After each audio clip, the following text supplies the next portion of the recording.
Hey, okay. Caught the vapors there for a second. Making some noise.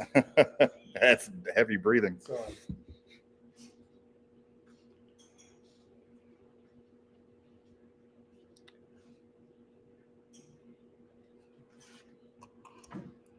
Hello, Albuquerque.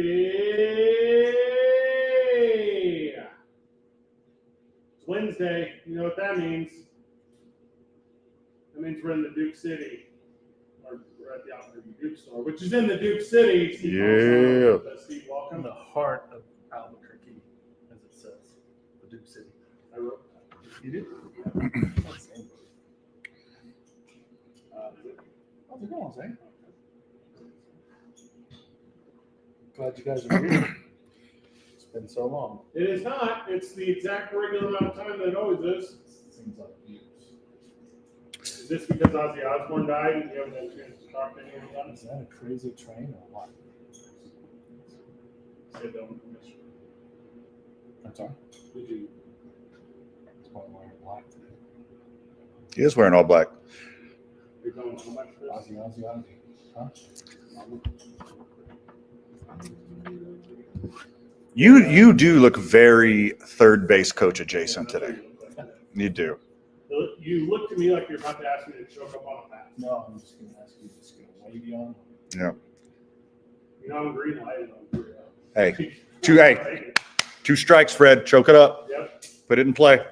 Hey, step out of the box. Get yourself right. All right.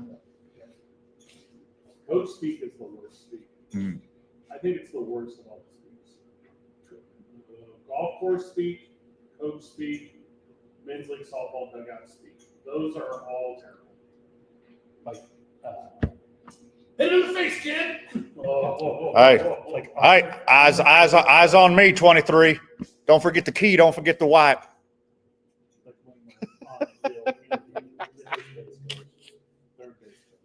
Right field gets third. Does it? I'm very slow. One on the ground, two in the air out there, boys.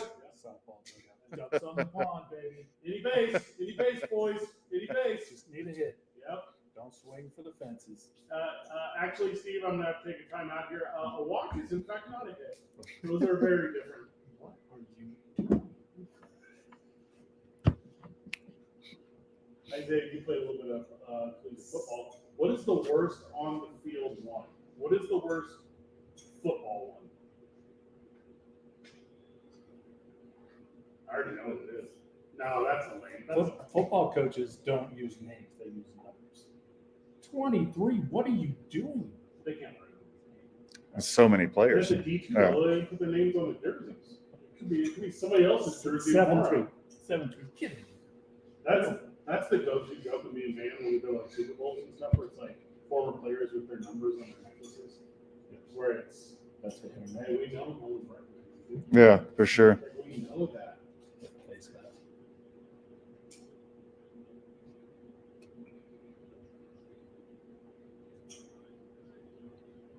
Talk about huddle. Hey. Okay. Hey, Zay, notice you haven't logged into your huddle this week. What's going on?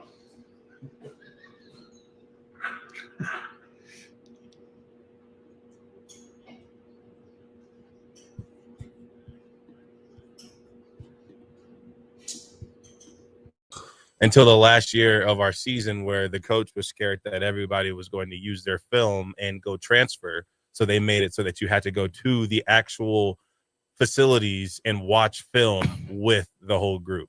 So that was not beneficial at all to anybody. Hey, but that happened. Zay, I need a little more out of you today. You know you practice like you play. Yeah, that's it.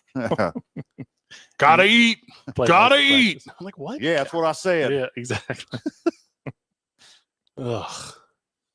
I have now changed my mind. It's this. All right, my favorite chirp. You guys are at bowling alley chirp. That's the one I'm probably least familiar with. Oh my god, it's so fun. Maybe yeah. No, wait, lacrosse chirp. You don't know any. Yeah. Look, pick it up. High, you got this one. Yep. Pick it up. Yeah. Yeah. Pick it up. saving 10. Like, bowling alley chirp is only to help you. But I don't know. No one really bowls anymore. It's not what it was culturally. So in baseball, did you guys ever hear "Give It a Ride"? Yeah, obviously. Yeah. Let that bat talk. Yep. Yes. Hard. Yes. Let that bat talk. I'm going to say no on that one, but a lot of cousins to that sentence for sure. Send that ball to the moon. Either zinger or dinger. You put your bat on it right now, boy. He can't pitch. Hit it where they ain't. He can't That's a good throw it one. in. Make him hit it. That is one. Make them throw a strike. Yeah. Don't let that ball breathe. Hey, Texas Leaguers just a line drive in the newspaper tomorrow. Yeah, that's a good point. That's a good one. Yeah. He don't want none. Like, what? What doesn't he want? That's why he's out there. Literally out there. He's out there. He wants it. Ugh. My favorite is when you have like an error, like when you make a mistake in the field or or bowling, whatever sport you're playing, you make a mistake. You're just warming up. That's it. Hey, Van did one today. Breakfast ball. like they're. I get it. Ugh. I grew up in like a bowling alley as a kid with like my family members in bowling leagues, and I remember like I can just hear it now, like the crash of the ball and the pins and the Star Wars pinball in the background, and then somebody screws and they're like, lane's closed, and you're like, what? Lane's closed. As a Dudist priest, Yeah. A senior member of the Church of the Latter-day Dude since 2002. I'm more familiar with bowling culture than I should be. Yeah, drop the hammer. These are all the best ones. Can you help me with a stat, Steve? I know you would know this. Sure. What year did Rich Hill play for the Dukes? Rich Hill. Not sure. 70s? It had to have been, right? Sounds 14th familiar. Major League Baseball team yesterday. Did you see this? Yeah, I did. 14 of them. Dick Mountain's back. I got some golf ones. I mean, some bowling ones. I got one. Oh, okay. Roll it. I just got to give you golf next. Roll it smoother than a dirt road at sunset. I don't know if that's one. I've never. That's a sentence. Okay. Is that an original from Chat GPT just now? I told it to give me country versions. Okay. I like this a lot, actually. I'm back in. We got a fun. Send them pins flying like chickens off the porch. We got a fun guest after the break. Chickens off the porch. Chris T-Tone joins us. He stars in the new Happy Gilmore. We're going to talk to him about Happy Gilmore 2, which is dropping this Friday, Steve. It's on Netflix. Steve. Talk about some verbiage. A lot of golf cliches have come from Happy Gilmore. Banter. Get in the hole. Like, I don't know what's more famous Too than good for your home? That's probably There it. you go. Yeah, Price is Wrong, Bob. The number of Happy Gilmore ones. Yeah. That's the problem. You eat pieces of bleep for breakfast? Yeah. So we actually got him on the line. You want to take him now? I just want to do it right now. I will be. Go for it. I do that. Hey, let's Just do this for the record. Yeah, just for the record. Rich Hill didn't play for the Dukes. Okay, now that we have that, He I was. started his career in the minors in 2005. All right, well, for the record, because we're about to bring Chris T-Tone in here to talk about the new Happy Gilmore 2 movie, but during the break, I was going to write ellipses to all original Happy Gilmore quotes and then introduce them like they were actual quotes to the Happy Gilmore sequel, but now I'm not because Chris is here. Chris, welcome to the program, buddy. What's up, guys? Thanks for having me. Now, we're just trying to convince the friends of the show that whenever you have a movie with so iconically quotable lines, it's insurmountable to write more iconically quotable lines. Tell us about how Happy Gilmore 2 is going to surpass the original in quotability. Thanks for having me. Yeah, you know what? The first one was so good that we didn't really want to screw with it too much. We've seen great movies from the past become, great, and some are not so great. So this one we really, really were careful with. What's your favorite quote? Well, I think it's The Price is Wrong, Bob. Yeah. Like, I think without a doubt, right? Well, I mean, Bob is the TV version. So, Yes. Yeah. Bob is definitely the TV version. Van, you got to go. Van, you played golf forever, and you're terrible at it. Like in Happy Gilmore. Yes. Like, do you feel like you're the epitome of like any character in the Happy Gilmore film? Well, no, because Happy Gilmore was innately incredible, and everyone else was a professional golfer. I am nowhere on anyone's level, but when I golf, I have as much fun as humanly possible playing the game of golf as you saw today. We did well today. Yeah, we sure did. Chris, it's so much fun, right? But it's really hard game. Talk to us a little bit about all of the roles you were involved with Happy Gilmore 2. Talk to us about the writing process. Talk to us about the comedy. Talk to us about acting. Yeah. So Happy Gilmore 2, it's been 30 years, and Happy's back. Nice. I get beat up really, really quickly in the movie, but I mean, I was 13 when the first one came out, so it's so cool to be beaten up by the Happy Gilmore. Yes. That's a lot of fun. Right now, I'm also writing another movie called 80K to Blow, but we'll talk about that later. I know you want to talk about Happy Gilmore too. So you guys saw the first one. It's essentially all those characters, Jackass and Mr. Yes. They're all back, but in the form of their kids, the daughter or the son, and those little roles, man, celebrities really, really wanted. The cameos in this movie are bananas.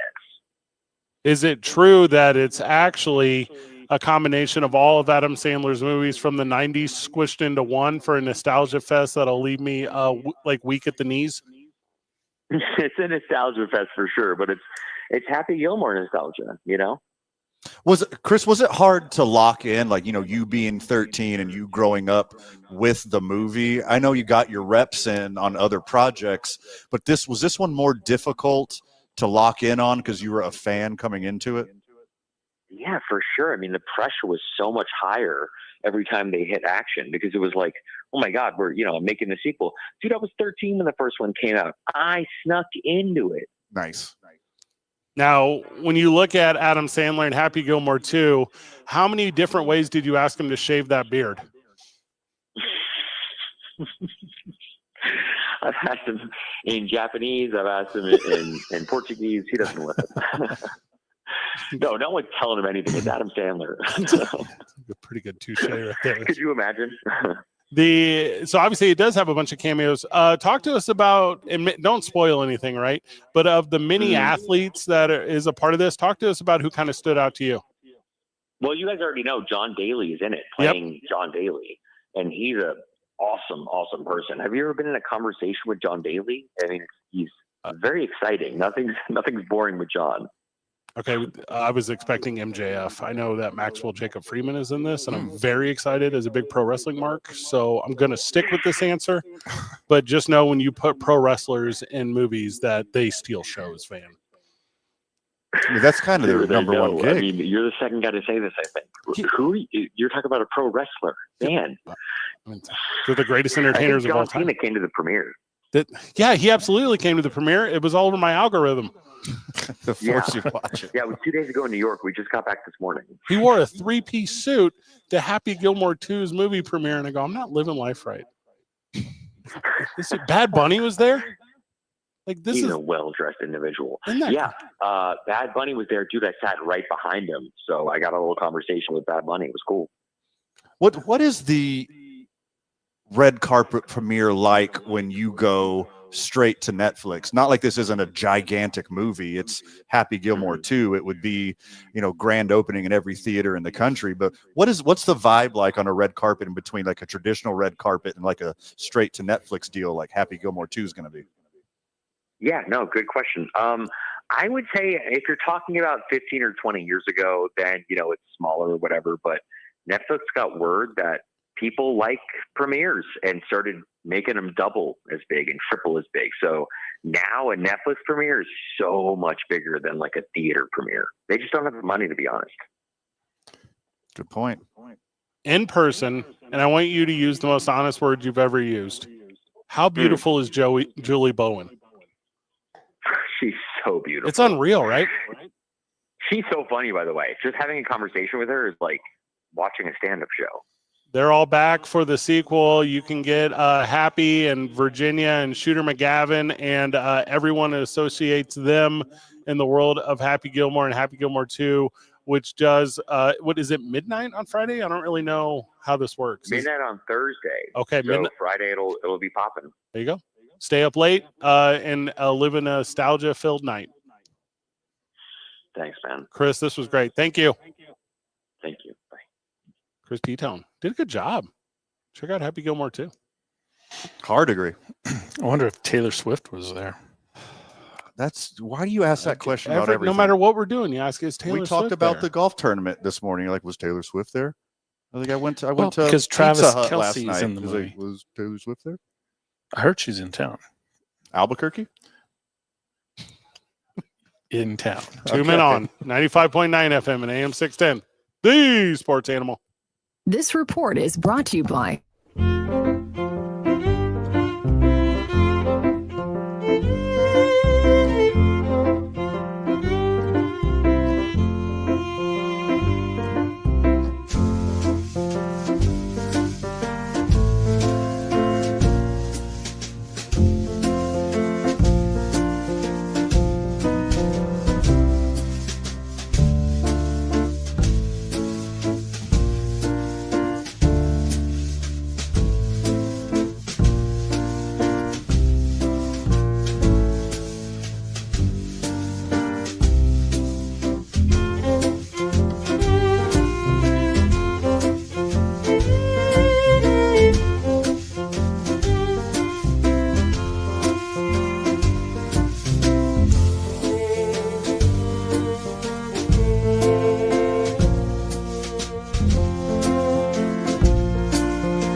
coming on. We're at the Albuquerque Duke store, and Van, if you're on the live stream with us, which you can be if you want to be, go to any of our social media outlets at TalkABQ. Van is wearing the newest, and I'm going to call it weather-appropriate lid here at the Duke store. How would you describe that, Van? Well, this is a wide brim bucket hat. Is that the industry term for what I'm wearing right now? And I have, if you're watching on the live stream right now, I'm very goofily holding one can up to my ear and twisting the microphone in front of my mouth because I don't want to bend this beautiful bucket hat I'm wearing. Zay, on a scale of 1 to 10, how jealous are you of my new bucket hat? 10 out of 10. Yeah, it's sweet. It is the sweetest I've ever seen. I think it's pretty sweet. Could have used that today. Should have used that today. Yeah, we golfed today at the Better Business Bureau golf tournament deal scramble today. It was awesome. Like a ton of really great businesses out. They did a bunch of fundraising for their 501c3. So if you are not familiar with the Better Business Bureau, take the time because they're out there. They're helping a lot of people. You know what they told us today? This is real. This is like a weird plug, but they said the number of scam deflections that they do for like individuals in the Albuquerque community, like primarily the elderly, they're like it's all day every day. They say all they do is help protect consumers like here in town. It was just a lot of really cool messaging. That's awesome. So, super good. We were talking a little bit about before the break, Rich Hill, who is now pitched for his 14th team in Major League Baseball. I believe he started pitching, and I'm not joking because he's 45. Right. So 25 years ago? Is this right? 25 years ago he made his debut? Yeah. Isn't that insane? That's insane. How old do you feel right now in this moment? His face looks like my childhood glove. Gosh. Now, Steve, you're like, hey, that's not that impressive. Like, you know, like some guys pitch into their 40s, no big deal. You know, you can name guys. Boys, he hit 91 on the gun last night. Rich Hill got up there at 45, debuted in the 2025 season with his 14th team, and he topped 91 on the gun. And I'm talking an away game. I'm not talking a home gun where they gash you up one. Clayton Kershaw can't even hit 90 anymore. No. And Rich Hill is up there high off of Metamucil and Centrum Silver, pumping gas for a 45-year-old. He's older than Gaylord Perry was when he was pitching for the Royals. I have historically thought that is old.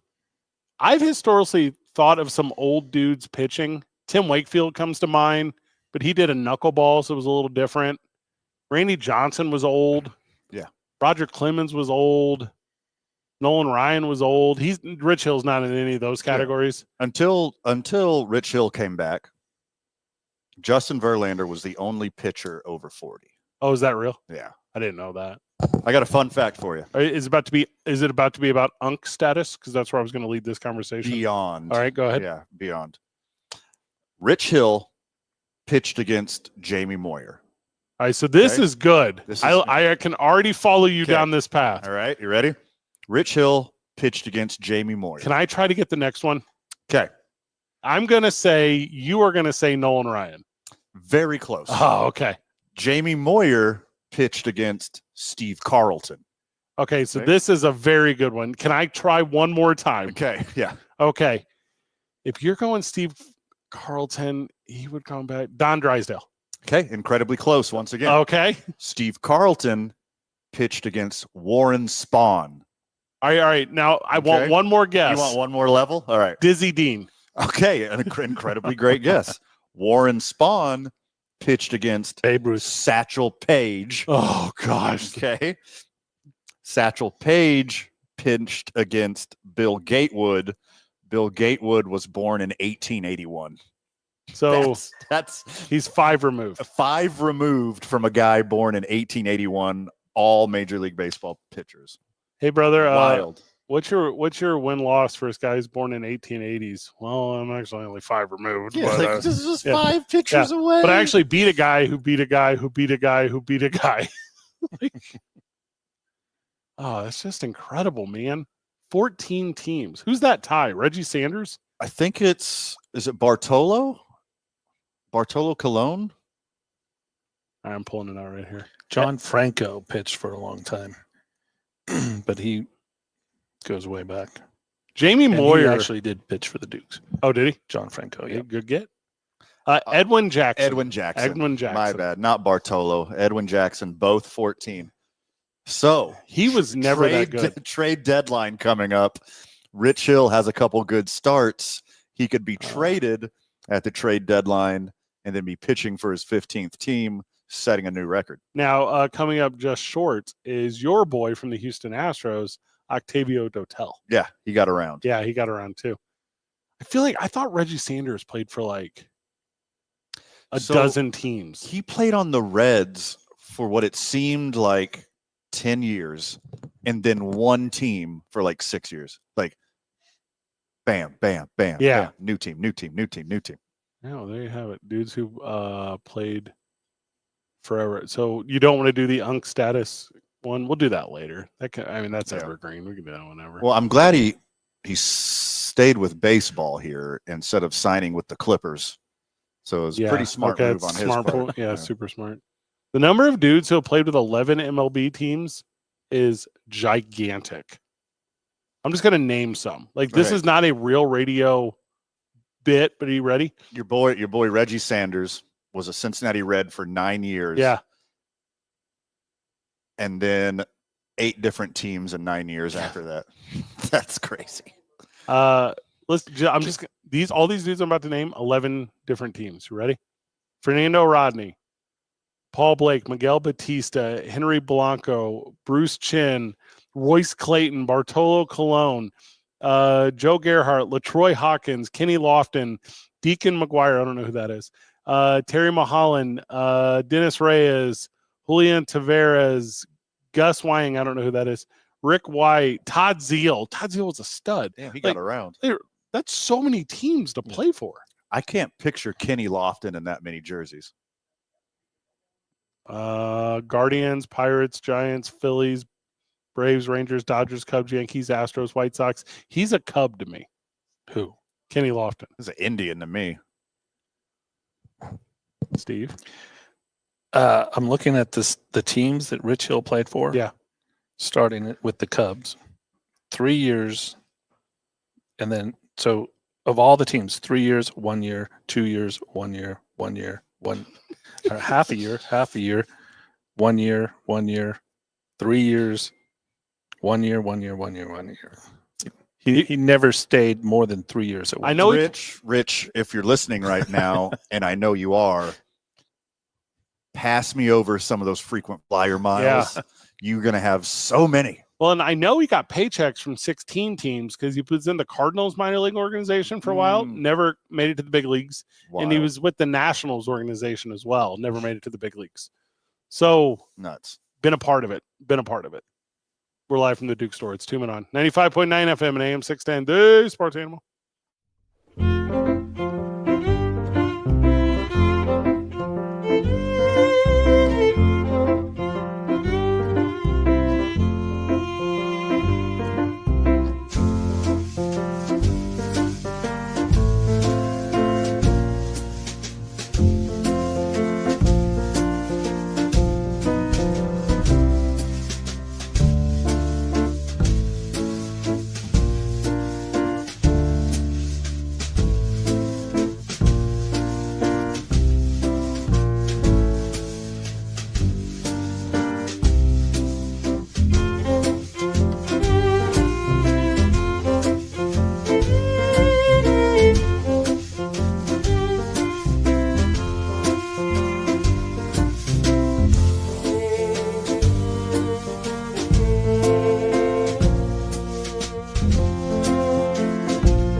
Welcome back to Two Men On. We're live at the Duke store. You can come see us in person if you want, or you can watch us on our live stream at Talk ABQ, where you'll see Van, who has put on a brand new lid again.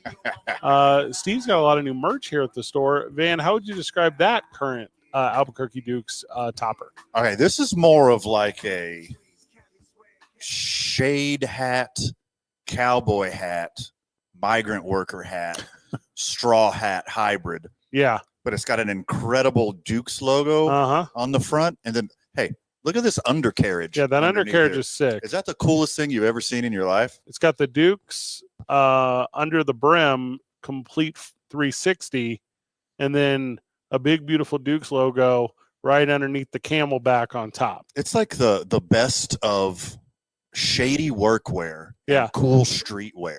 I will pay. I can wear this anywhere. Now, Steve, I have $100. Can I give you $100 for that hat? Sure. Okay. There you go. Can. All right, Zay, on a scale of 1 to 10. Now, how jealous are you of this one? That's a 10 also. Now, the difference that makes that a 10 is, like you said, all the different places and styles and things you can put together with that one. Whereas the other one, I feel like, although you could have worn it out when you're gardening, I feel like it would have looked like, maybe it belongs like in a different setting. But for that one, you can go out, do your chores, do the other things around the house that I don't have. So I think I would pick that one. If I think I'd pick that one. So I'm also picking this one. And the reason is this. I'm going to, what would you say the inch radius is on the brim of that hat? What would you say the inches? Hold on, let me do the finger test. All right, do the finger test. I believe that's 4.5 inches all the way around. And that's how wrong am I, Steve? One side to the other is probably 18 inches. So that's like 17 inches from brim to brim is what you're telling me. Side to side. Yeah. Okay. The so width of the whole thing. That thing is bigger than a large pizza that you would get from a pizza place. It's about a medium. It's about a large. Yeah, it's a large pizza in diameter. And I'm going to say this. I'm getting that thing and I'm just going to put it on the dashboard of my car. That bad boy sweet. is going to sit on the dashboard of my truck. I'm going to drive around with it until someone breaks into my truck and steals it. Which they will super soon. Hour. Yeah. That thing is fire. Leave it in Steve's window. Yeah. All right. I'm going to give you a fun stat because we got to get back on this break schedule. Are you ready? Yep. So the Colorado Rockies posted last night on their scoreboard. Larry Walker had 2,136 home at bats for the Rockies from 1995 till 2004. That means that Crazy Train played at least 2,136 times over the Coors Field loudspeakers during that time, making Osborne one of the most played artists in stadium soundtrack history. So there you go. I like that fact a lot. He also played for the Cardinals, so it definitely got some play in St. Louis as well. And it is a very good walkout anthem. Ozzy Osbourne's Crazy Train. I had heard today or I read somewhere that he actually wrote Crazy Train while he was in Albuquerque on tour back in the day. That's so sweet. I don't know if that's true. Yeah, it sounds like a thing Albuquerqueans would say. Yeah, but he was definitely a member of the Alamogordo Chamber of Commerce. His mugshot when he got arrested in St. Louis had him in a St. Louis Blues jersey. Have you seen this? So he gets arrested. Tim Allen has one too. It's a fun logo to wear. And so he gets arrested. He's forever associated with the St. Louis Blues. And then in 2019, when they won the Stanley Cup, he did a bunch of videos like in Blues jerseys, like supporting the hockey team. And I'm like, this is great. Like, this is just great. Osborne confirmed that he wrote No More Tears. Oh, No More Tears. While in Albuquerque. There you go. Yeah. Probably because the governor shut off the river. Steve, you remember off the air when you told me that the governor shut down the river? Because that just popped in my head. Won't shut up about it. Thank God it's raining today. Yeah. Hopefully that will rain Turn to the on river. the river. Why has the river been turned off? Turn it back on. I was listening to a conservative talk channel in town recently, and the caller said that the governor turned off the river, and I am obsessed with this idea. It is my favorite thing. Well, there is a on-off valve up there at the north. North. From the lake, right, just right down from Durango, I think. Yeah, it's off now. It's off. The governor who has control She over shut it that, off. she did that. I don't think she has the physical dexterity to turn a river off. If it's like a button, like an on-off switch, I kind of imagine like a giant comical lever. Yeah. Yeah, Like like it's a big round. like you know. Bugs Bunny trying to stop a train. Like a giant lever. That's what I imagine when I see MLG turning off a river. The person I know best at shutting down rivers was Peyton Manning. Mm-hmm. Every year in the Every year playoffs. in the playoffs, he would just put Philip right in his place. You like that one, Steve? Not really. Johnny Depp also good at shutting down rivers. Okay, what are you doing? That's dark. You went. That's like really dark. It's very dark. It's incredibly dark. 2 men on 95.9 FM and AM 610. Joaquin.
Welcome back to Two Men On. We're at the Albuquerque Duke store. Literally during the break, that hat that Van was wearing on his head, somebody came in and bought it off the top of his head. I autographed it too. No, you did not. You tried to autograph it. He was very forceful with that Sharpie that I had. He, again, It's on top of this really high shelf. Now I can't reach it. the Sharpie, Yeah, the Sharpie is, not the hat. the hat was bought. The hat's gone. Also, I just found out it doesn't cost $100 like Steve said it did. It only costs $35. No, yours, if you want one, your price for you today. Steve, are you okay? Yeah, are you okay, Steve? What's going on here? I'm good. Are you hard up? Why $35? Like that's That's a way steal. too cheap. That's What are a you super doing, steal. dude? Is there a half price sale today? What's Yeah. going on? Yeah. Well, the next ones are going to be a lot more. Okay, gotcha. Crack rules. Now I know Let's give him a little sprinkle. I brought it up in like 3 segments, Mm-hmm. but I cannot get The over. Epstein list. No, Okay. Release it. Come on, guys. just release Just it. do it already. What are we doing? Just Do- get all do the it on a bad Friday guys. afternoon. No one will even see it. Which, by the way, on KKLB, even Newt Gingrich says he wants it released. Dang. Is there Everybody, really a I will list? say, this seems like the first thing I can remember that it seems like both sides are coming to a strong agreement. Well, no, With- not both sides. President Trump said not to release it. Correct. No, he said release all credible Oh, okay. Never mind. I'm back in. evidence or whatever he said. So all of it. It's all credible. Yeah. It's whatever they deemed to be Van credible. told me that Stephen Hawking was on it. Yeah. That's a fun one. Have you seen the list? I've seen lists. I haven't seen the CIA and FBI compiled Isaiah, list. have you seen the list? I've seen the flight logs? I've seen the black book. So I saw the flight logs. Yeah.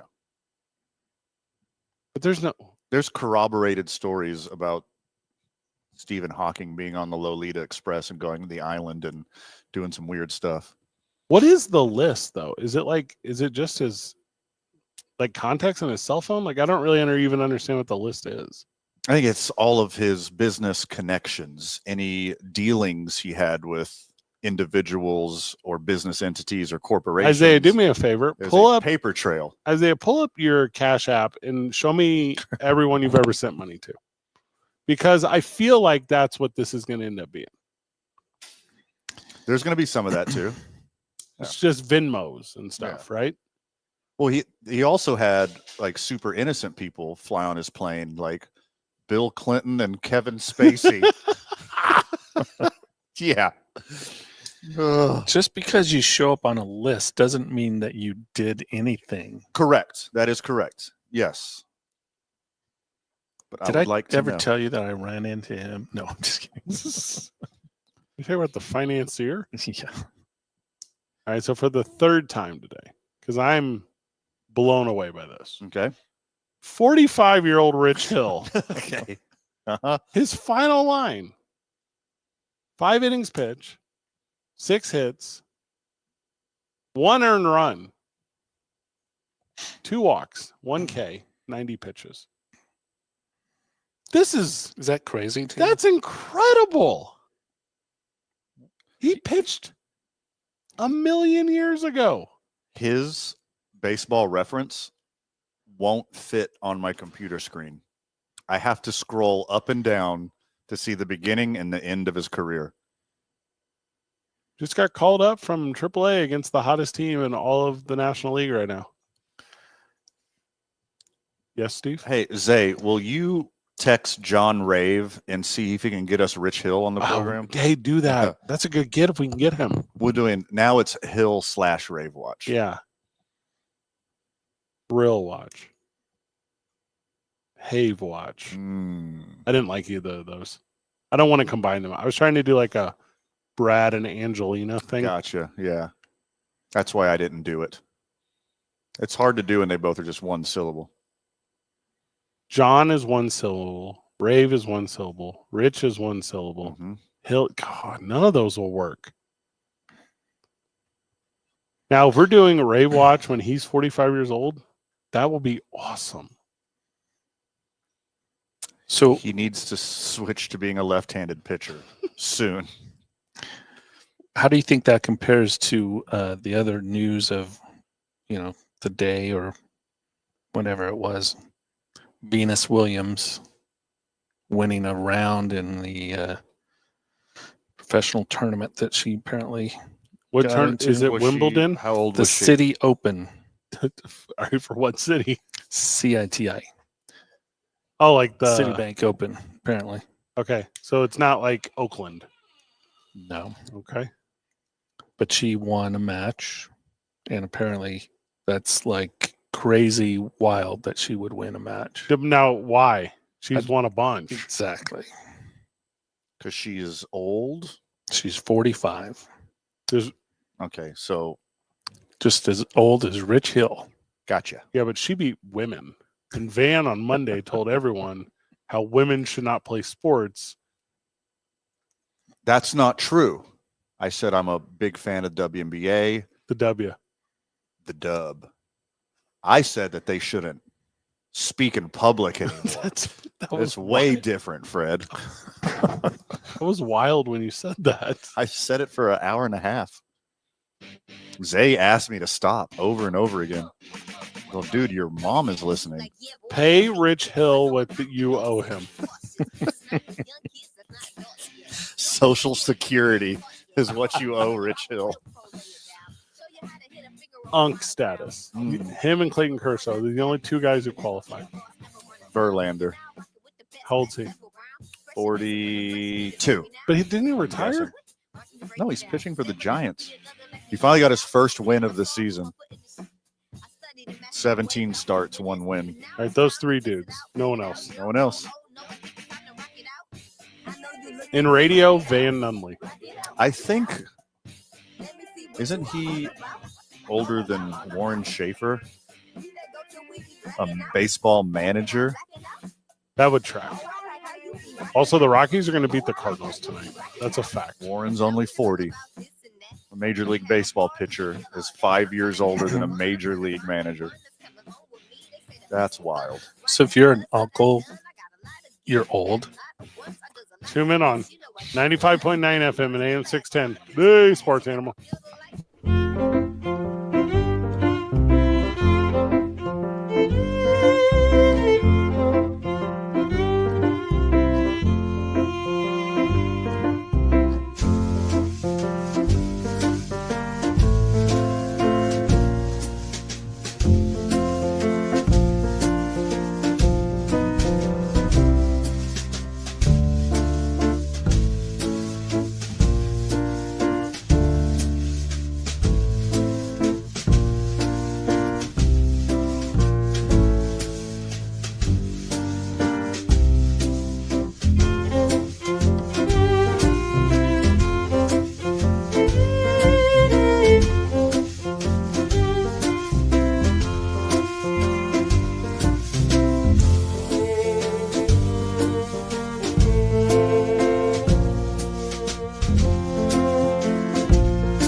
Program Duke City. Welcome back to 2 Men On. Welcome back to 95.9 FM, AM 610, the sports animal.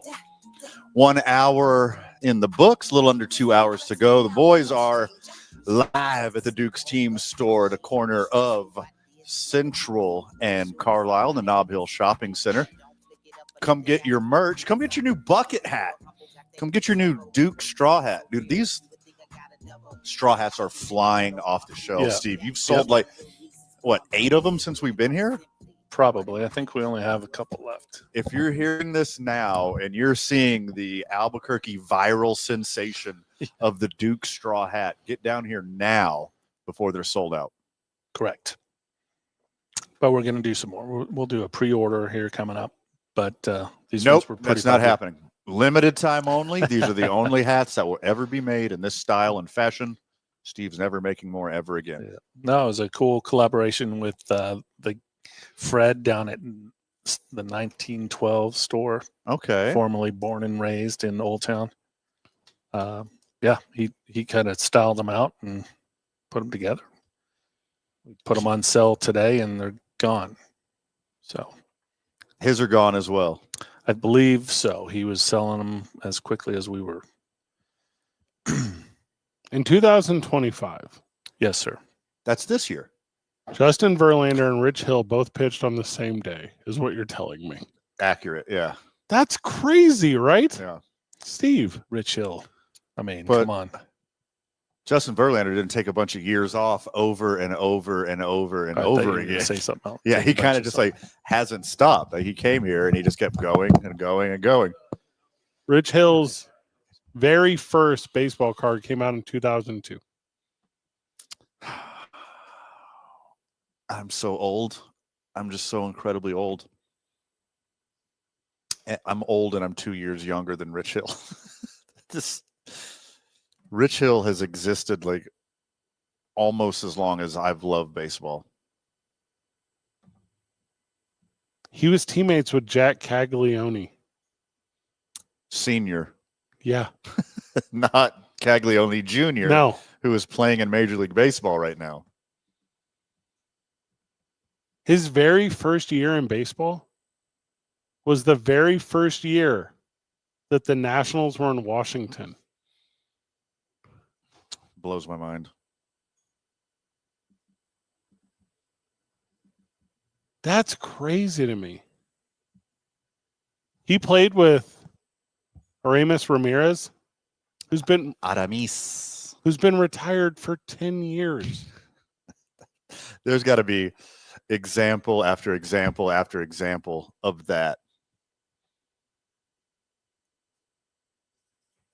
It's just incredible to me. He made his major league debut in the same ballpark that he pitched at when he was 45 years old yesterday. That is correct. Standing O's. Standing O's. So I got a fun fact for you. Is about And- Venus Williams straight setting the 35th best tennis player in the entire world, and we brushed it off like it was no big deal. 50 miles south of Kansas City, where he plays, there is a city. Guess what it's called? Rich Hill. That's not real. It is very real. Rich Hill, Missouri.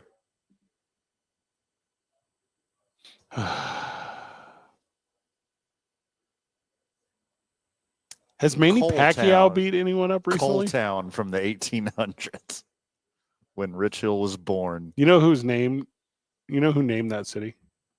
Somebody thought it was cool to live on top of that hill. It's not even a clever name for a hill. Well, if it's a mining town, one of them thar hills had to be rich. One of them has a vein. Mining is the thing I know least about. All right, medical stuff, number one. I don't know anything about medicine. Okay. I don't know how the human body works for real. Sure. I think chiropractic is a real science. Like, that's how limited I am in the knowledge. 505-246-0610. Yeah. Any chiropractors listening to the show, hit up your boys. Yes, that's a sponsor that we need. Fred needs a chiropractor. Bad. Yeah. He's been illegally breaking the oh, come on, brain. What do you call it? The not the Da Vinci Code. The Hippocratic oath. the Hippocratic Oath in bars for as long as I've known him, providing free chiropractic care to people. Sometimes when you and I go on long drinking runs, Mhm. like let's say we get done with the show today Yes. and we start drinking, In and then it ends up being, I don't know, midnight, yeah. and people are trying to keep up, but they're doing the thing where they're like rubbing their between neck and shoulder move, or they're doing the stretch of their upper back because they've been leaned over like a bar stool or bellied up to a bar. And I said, hey, you mean to pop you? That's a go-to You move. say it all the time. It's kind of like a bar trick. You say it so often. Yeah. And then everyone looks at you and they go, is he for real? I'm sorry, I just lost my train of thought, Fred, because It's raining outside. it's raining outside. And would you like to describe what's happening right behind you? There, Isaiah, it's raining outside here in Uh-huh. Nob Hill where rain is currently falling I can't handle here at the Duke store. Uh-huh. But there's a lady with a watering container Yeah. watering plants during the rain. Mhm. This is That's the thing that's happening right now. this is in a real thing time. that is currently occurring. Watering the plants in the rain. See, no, there's a thing where if you combine rainwater with like actual water, I can't wait for your, this. your plant grows like 3 times as fast. And but it's got to be New Mexico rainwater. Go, what? No. That is not. You have to Water know that's is not real. water. You have to know that's not real. Please tell me. Please tell me you know that's not real. Why do you think she's out there? You said she waited all year for it to Uh-huh. rain. This is the second time it's rained all year. She's like, oh, I got to scuttle down to the Nob Hill Shopping Center so I can Mhm. water my plants while it's raining. Because I heard Zay Johnson one time Yeah. tell me they'll grow 3 times faster It's a forecast or 3 thing. times bigger. I don't even remember what you said. Yeah, 3 times faster. Both. Mhm. Yes. Do you remember when you were a kid Are and you you thinking of fertilizer? is that what you're thinking of? Are you thinking of nutrients Are in you the thinking of soil? nitrates? Well, that's what they in New Mexico. That's why fertilizer's in the stores, because you have it in the stores because Can you hear me it now? only rains so often. Steve because- Palmisano, welcome back. Yeah, it only rains so often, so that's why in New Mexico they got. If you look at the fertilizer section, they actually have twice as much fertilizer here than other areas. Because this is a We're desert. in the desert. We're in the desert. Yeah, in the desert, exactly. yeah. So like the rainfall, so that's why when it does rain, that's why it will make you go out, go down to your little store and water your plants because you need to combine the rainwater with tap rain. Her Water. her green thumb is not helping these plants right now. July 23rd, Mountain Time, Yeah. 5 p.m. in 9 minutes. Zay said the most nonsensical, not based in science thing I've ever heard in my entire adult life. The one that stuck with me. Thank you. I And was Zay, starting to question myself. pretty please prove me wrong. I'm so excited to learn a new fun fact about the world of horticulture today, that if you water your plant in the rain, it will grow 3 times faster. Yeah. Now Isaiah also told me if you give your dog a bath with the hose while in the rain, Yeah, that it will come out 3 times fluffier at correct. the end, which is kind of incredible. It's not a thing I Yes. knew. And if it has potty train issues, it will no longer have potty train issues. That- It will of bark course. at the door. Yeah. Yes. Let's say if I Wait. take a shower naked in the rain. Never mind. I'm not going. No, it got it's weird. a family there at the end. It program. got It's a weird. family program. Childhood me who was learning about Thanksgiving Mhm. as a kid and learned about how the indigenous individuals on the East Coast of what would become the United States of America Yeah. taught pilgrims to plant fish heads underneath of their crops Yeah. to help them grow, which, by the way, is a practice that's existed all over the world forever. That's not a thing that was introduced. Correct. But the way that I learned it as a child, Yeah. I thought that all like corn stalks had a fish head underneath of them. Did you try to dig up the bones? Not dig up the bones, but I was like, oh my God, I can't believe so many fish. I grew up in the Midwest where there's just corn like an ocean. Oh my God. Uncle Rick, your 100%. corn plant's dying. Did you try fish heads? Yeah. Roly-poly fish heads. Did you do that? According to Google's AI, Okay. generally, Generally. you don't need to water your plants when it's raining. You don't say. But False. but it depends on the intensity and the duration of the rain, I believe as that to be well as true. the It's type not of Missy plant Elliott you have. rain. Yeah. It's the A same light- thing. Like it's up. A light or infrequent rain might not provide enough water, while heavy or prolonged rain could lead to overwatering. But what if I don't want my plants growing 3 times as fast and big? Then Maybe I water. don't want to mix them. And then I Yeah, want they them to next- go. I'm going to want to grow nice and slow at the a normal next speed. sentence said, "Why would you even type in this question?" Yes. Why would you Google this? The because PC of me. load letter. The science behind it's the same thing. Like when you look at a yard that's got dogs, right? And the dog goes on the backyard and you see the little patches where the grass is taller than the rest. It works the same way where if you water your grass in the rain. Now everything Steve just said was true, but there's a chemical mixture with rainwater and tap water that then makes your plants grow. So I 3 always times. wondered You're what they thinking taught up of- there at the Highlands University, and now we know. It's because the dog is peeing in the same area, and the pee is acidic, and the grass won't grow there. Yeah, and you water the same plant that the rain is watering. Now, according the to this same pot. logic, according to it, Okay. we can just plant a battery underneath of the plant. Okay. And then when it rains, it should grow, well, it should be energized. Like that is the exact same logic as double watering. Regular watering in the rain. I don't know what verbiage to use because this doesn't make sense. Now hear me out. Yep. What if you chop up a little Viagra Okay. and put it in your fertilizer? That's got what plants want. Yeah. Will it make the branches stand out more? Only if it's an older plant. And then it has to be I raining. think if you get a rain barrel, collect the water. All right. Your If you use rain barrel water, your dog Yes. jumps up on the barrel, okay. pees into the barrel. All right.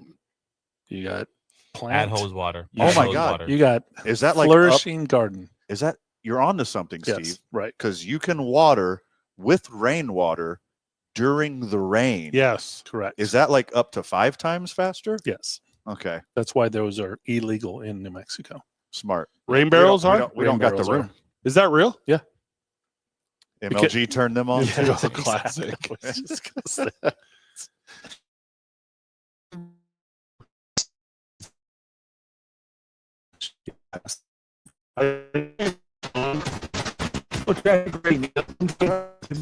Very slow down on Paseo between I-25 Guess we went to and break. Bois. We had a lot of heavy rain.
Welcome back to Two Men On. We're live at the Albuquerque Duke store. Steve Palmisano is with some of the many customers that have come in today. Pretty sweet. Those straw hats are flying off. That's crazy. So are the bucket hats, but the straw hats, like, holy moly. Yeah. There better be one left when it's my turn to buy one. Well, might want to end the show early just to be safe. Got a kind of a tough story. We didn't hit on it earlier in the week. I was off Monday, and then yesterday was a little looser. Ole Miss had a freshman football player shot and killed in a homicide in Tennessee over the weekend. Super sad deal. The story is, I guess, still developing, but it just don't be in situations. I know this is the most cliche deal, but guns are dangerous. People that don't have good intentions are dangerous, and when you combine those two things together, so there you go. So kind of a crazy one. I know I said Tennessee, but I might as well just say Memphis. It was in Memphis. I mean, Right. this stuff happens far too much. You know, there are a lot of listeners of this show are like, Albuquerque's the worst as it relates to violence, or Albuquerque's the worst as it relates to crime. And I'm going to tell you, it's there are difficulties here. I'm not going to say there's not, but it is not Memphis. It is not East St. Louis. It is not parts of Chicago. Gary. It is not Gary. It is not. But man, Memphis is hard.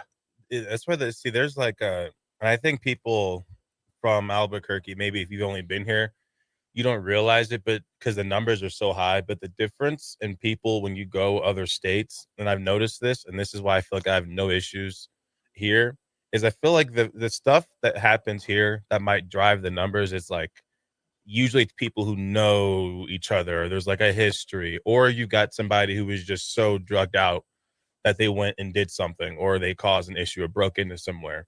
But in places like Memphis and Chicago and East St. Louis, those people out there, not only do they also have nothing to lose, but they are aware and they are intelligent in what they do as far as setting people up, stalking you, making you think that a girl likes you just so you go to a certain place and you get set up. Like, I feel like a lot of this stuff I hear that goes on here, it's not people being so clever to like go all the way and set you up and just completely trick you. I don't know the details of this, but I do know I got areas. I got them right here. It was being reported by the Shelby County Sheriff, which is Memphis. 5 people were shot in the incident. The other 4 are currently listed in non-critical condition. Corey Adams was found to be dead on the scene, gunshot wound when first responders arrived. And then the person who did it on the lam.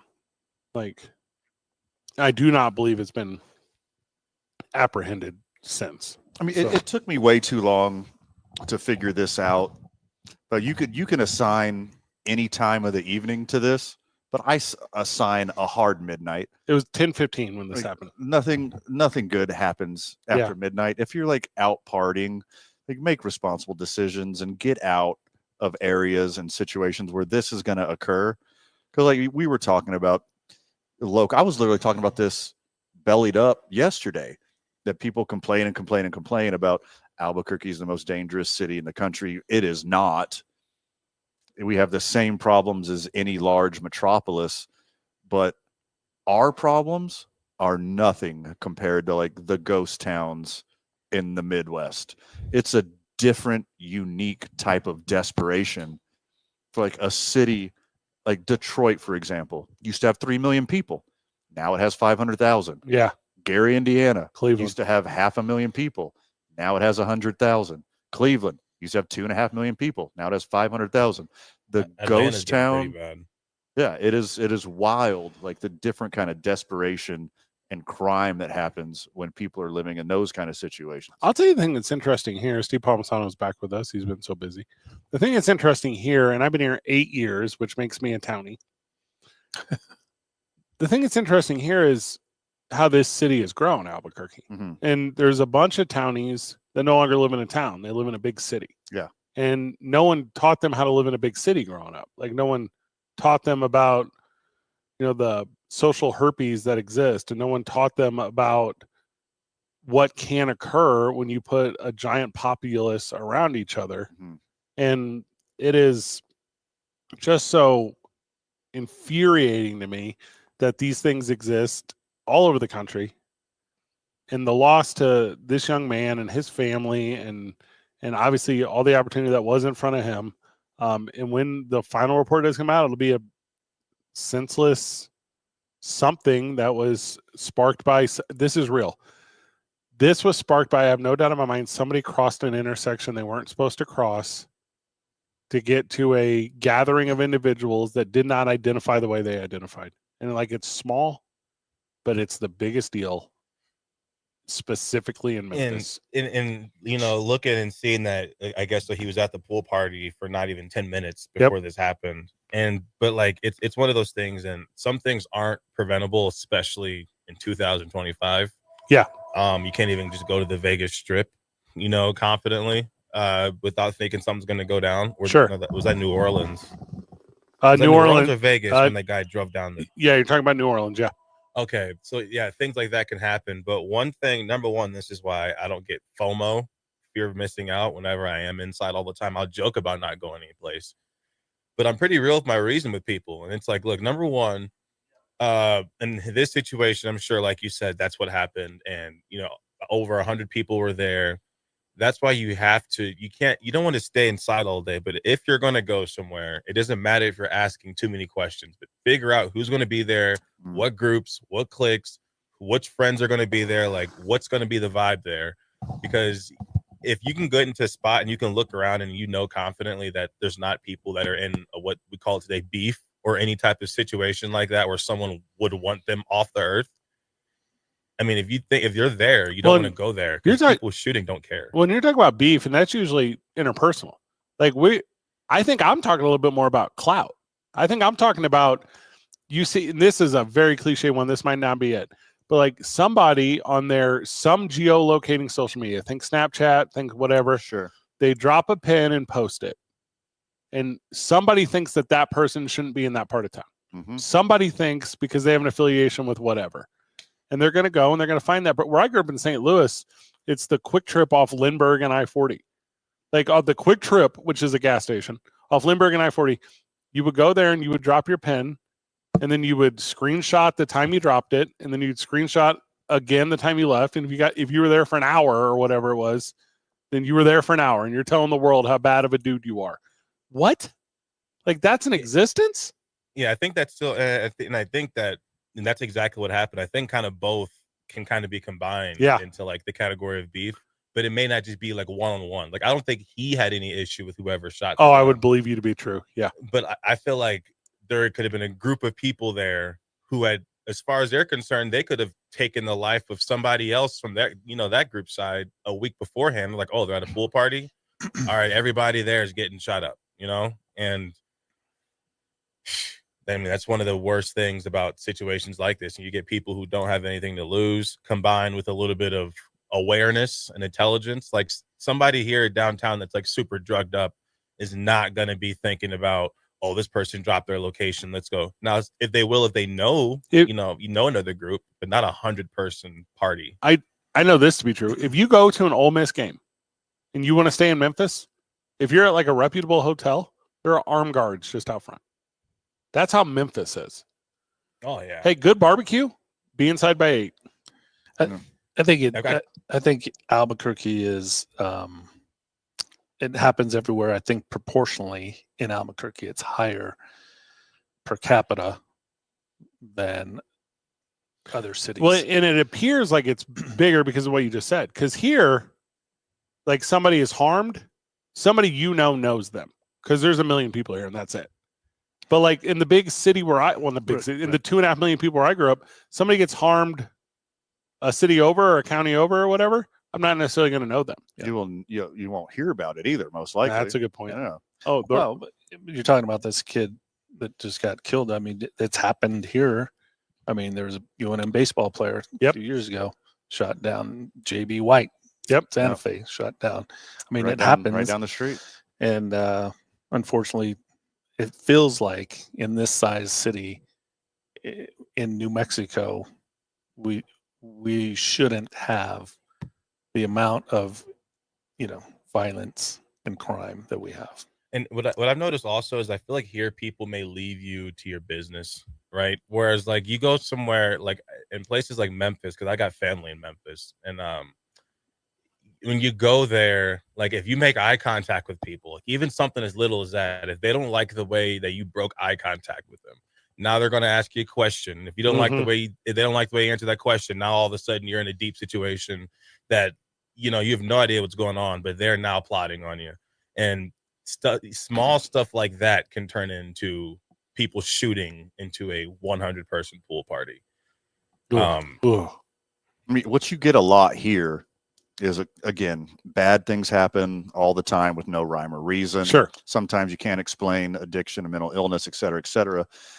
But what I see an overwhelming majority of the violent crime here in Albuquerque is it's people who are in the game.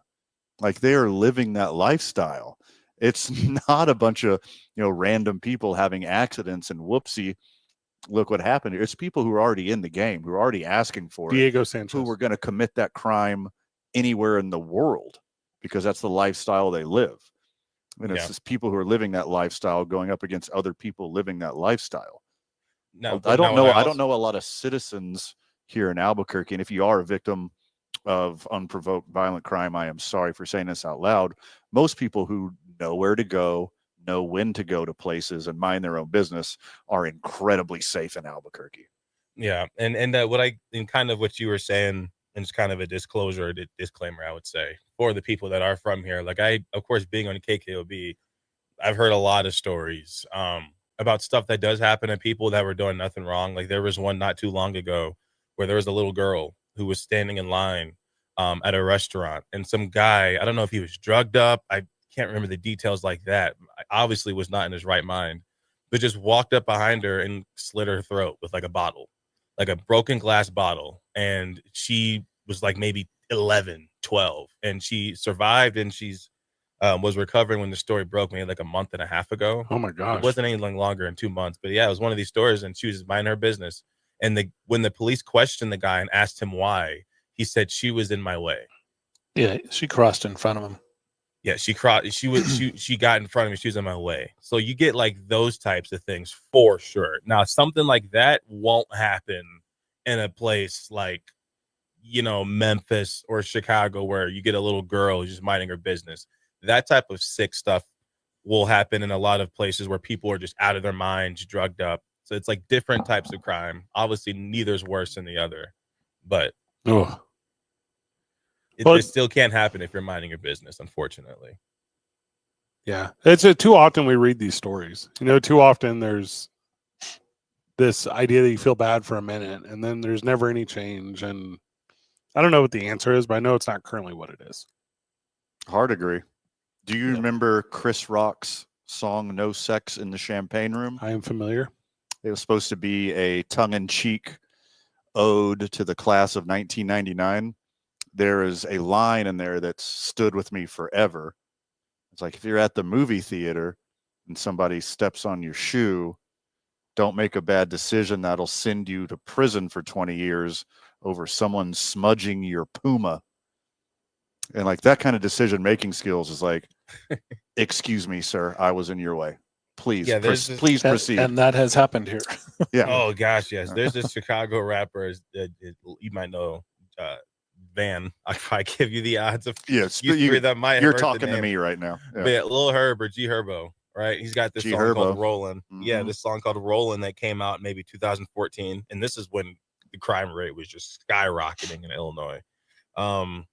And he was part of that Chief Keef wave, and he starts off one of his most popular songs, and he says, he's like in a party setting, and he said, if you're gonna smoke, smoke. If you're gonna drink, drink.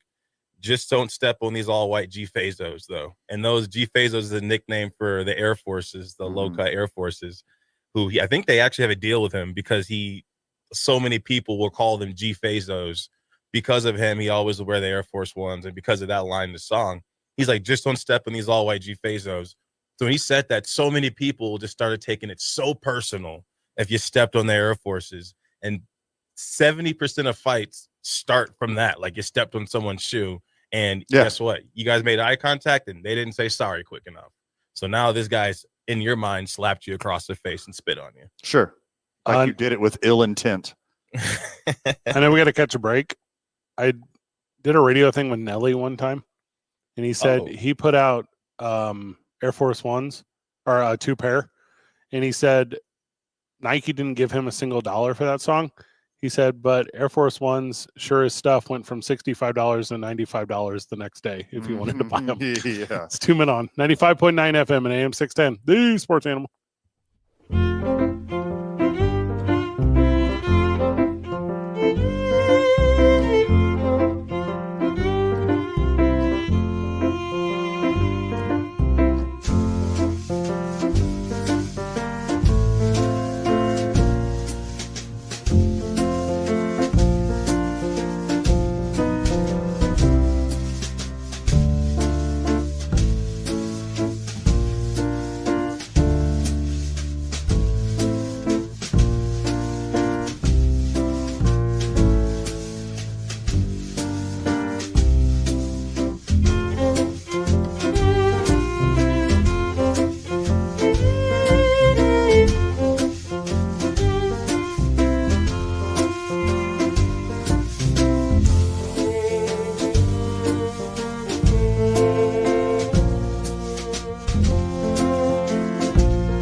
Mike's hot.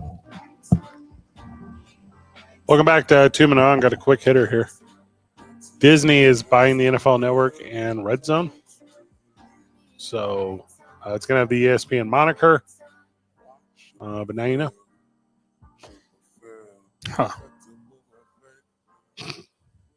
That sucks. Didn't they own that? I mean, ABC owned all of it, right? Oh, did it really? I don't think that's true.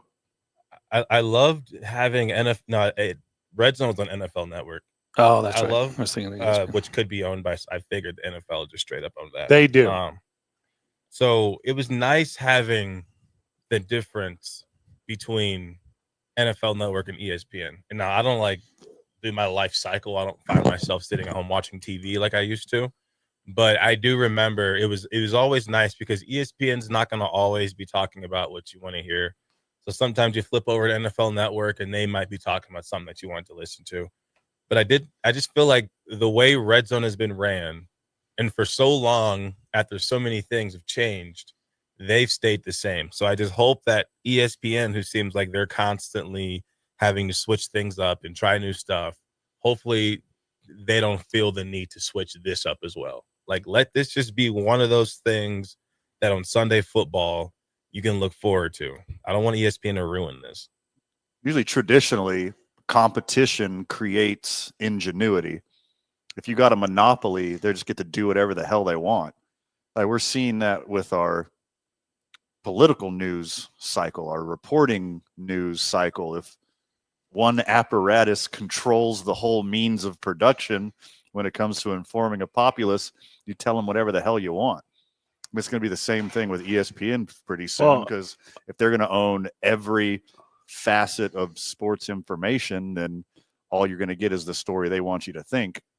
I think they do that already on ESPN. Sure. You give us talking about football centric. Like, if they own everything football related. Oh, yeah. That'd be awful. Give us Red Zone on ESPN Plus.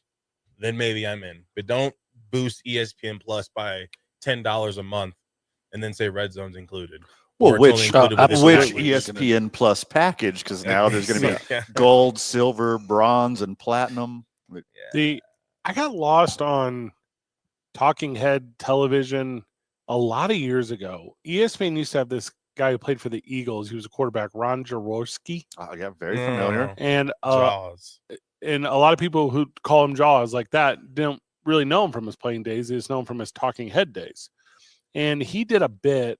It was like a morning show bit where he was like, I'm going to tell you this, that Jamarcus Russell is the worst quarterback in the history of the NFL. And you can trust me, I'm Ron Jaworski.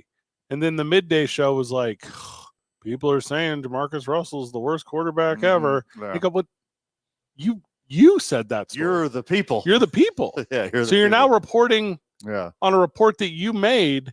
And then the evening was, hey, it's been back and forth all day. We know you're talking about it, but Jamarcus Russell is possibly the worst quarterback in the history. Here comes Ron Jaworski to tell us.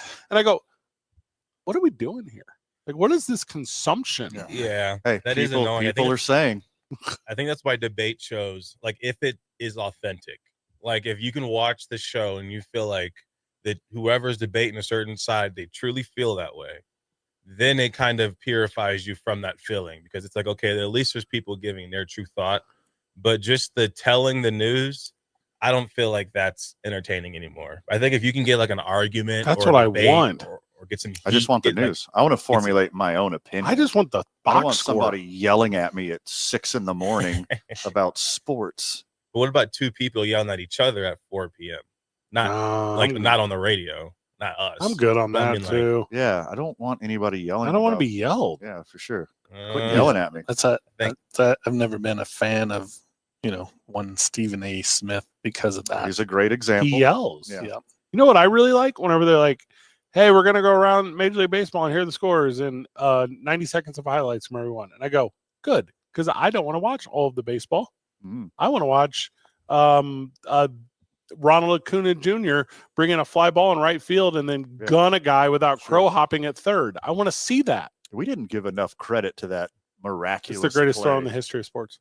So here's what I think is the difference, right? If you're like chilling, right? So you're chilling on the couch and then you're flipping through and then you see the sports channel and then people are yelling, I think it can be a lot. But like I think where, and this is why I think they keep giving him these ridiculous deals, is because imagine like you're someone who's not watching it, right? Say you were watching golf or the Wimbledon or something. Watching golf. And then they came on after because you're in the kitchen and you're cooking or something, or you go out in the backyard and you come back in and now a new show's on and it's their show and you're not really paying attention to the TV, but you hear someone kind of like, it sounds like there's a tense argument going on. Whether you like it or not, though, you're gonna kind of peep at the TV like, what are they screaming about? To mute it. Like, what's going on with the TV? Hey, well, if it's still got a reaction. Well, I'm in Fred's camp on this one. This might be a little anecdotal right now, Zay, but like I'd turn it off immediately if it's by accident and it come across my feed or it comes across my television programming. I don't want to hear it. I tell you this though, and I did have this opinion before I knew you guys loved him. When Max Kellerman left First Take and they brought on Mad Dog, I was like, this guy seems like you could ask him what flavor sandwich he liked, and he just be like, what do you mean what kind of sandwich I like? I like peanut butter. What do you mean? And it's like, what is this guy screaming about? Mm-hmm. It's like, oh, relax. But I think he may not be that way, but I think he also understands the entertainment value. He's like, if I get on here and act animated, it's going to make people say, whether it's good or bad, they're going to be like, what's he talking about? Like, well, what's he so upset It's about? exactly what you're describing. Like, he gets entertainment. He gets the model. Like, that's not his go-to. Like, if you hear his normal daily program, he doesn't yell at the clouds like a maniac all the time. But it's clearly that whole style, that talk show First Take, became popular, wildly popular. Well, but for it is many years. But I think it's jumped the shark. It's a little bit, yeah. But Isaiah's right. Watered down. Isaiah doesn't realize how right he is, because Mm-hmm. that form literally started with Mad Dog and Mike Francesca. Mm-hmm. So in New York, when they did that show for 30 years, who was it? 20 Feinstein. What was it? Mike Francesca. Yeah. Yeah. So they did that thing together forever, and they started but they really hated each other. Like when that show broke up and Mad Dog got what did he get, $100 million from Sirius? Yeah. Like what year? In what year? They had a show from the late 80s to the late 2000s. So whatever that ends up being. So I'm going to tell you. What's that? I was going to say $100 million in the early 2000s. No. So so when he went to Sirius, because he has his own sports channel on Sirius, Chris Russo does. So when he went to Sirius, he got all that money to program that channel. And that's the only sports one I listen to on Sirius. But also the reason I like him is because he's helped me professionally. It's not like I super dial in for his takes on the Mets. Right. I don't care about his takes on the Mets. We get our information Yeah. directly from a neutral source and provide our own. Yeah, I don't hope anyone out there, one single solitary friend of the show, thinks this is part of the CBS sports news cycle, the sports animal shoving it down your throat news cycle. This is a unique show when we have formulated our own opinions on topics that we bring up. And like for example, I remember being, what was it, maybe 2008. It was 2008. I forgot what age I was that year. Before Obama got elected, and I remember my dad a lot of times would have Mark Levin on and be laughing, right? So it's like he wouldn't be listening to agree. He'd be listening to like Rush Limbaugh and that's Mark a real Levin, thing. Yeah. Because they were so like, it was funny to listen to them get angry.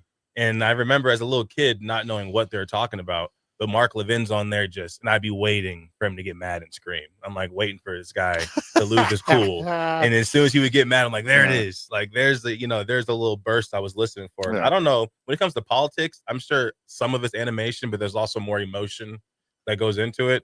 But I'm sure they also are doing the same thing. Sure. Like, the guy goes Super Saiyan or whatever. Popeye eats his spinach and goes crazy.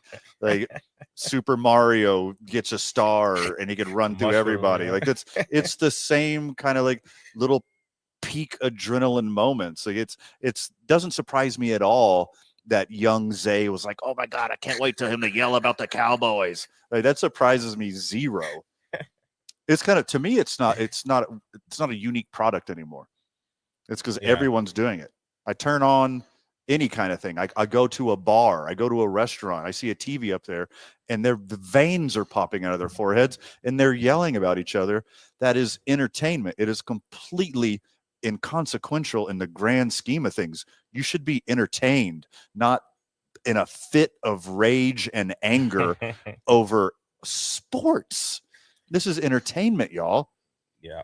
What also puts a lot of these shows at a disadvantage is, number one, social media. And you got guys like Kevin Durant who will respond to you on an app, and you got guys who are doing their own podcasts. So it's like, if we're at the point where even Kyrie Irving, he just spoke on, the top 10 list or whatever. And he's like, I'm not going to put too much thought into the game with people because I played on a certain level. So I automatically am going to feel like I know different things. So if you're like a fan and you can watch Kyrie Irving give his breakdown of who he thinks